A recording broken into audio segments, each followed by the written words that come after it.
so guryahan dhan aa arkaysid aabaha iskale aabaha madax bararaa leh anigana mas-uula ka ahay waa fahantaa umaleynaa gurigan hadda aabaa degan gurigan kaleetana adeerkay dhabariyaa ku qaba eedaday waa fahantaa umaleynaa meeshaan igu bashaa runtii waay maxaa been baa igu baratay marka waa kaasaa guryahan aad ugu qurux badan yahay guriga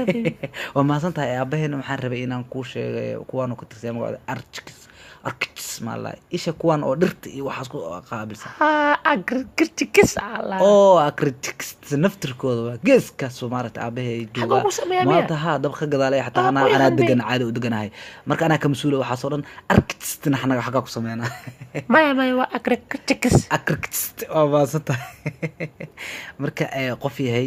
adi haddaan isa shaafteeno oo maaragtay shaafta maxaareed iyo isku kacno ishabaysanan gaarigaan oo kale waa helay hadda gurigaan fiiri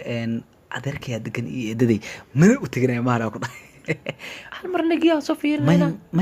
maya ani inaa istusmara ma fahantaade hal mar baby juice oo maya abaya anaa meelo kale ku geenaya kana soo waxaan fahantaa umaleyna meelahan koraa kasoo cabayna juice iyo daartida meesha marka adeerka iyo inaas aragno diyaar uma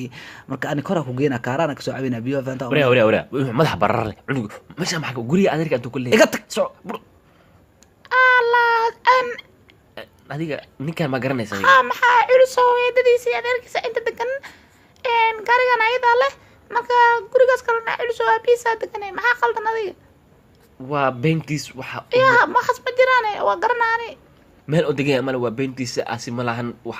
aabihiis leeyahay asina ma jirto culusow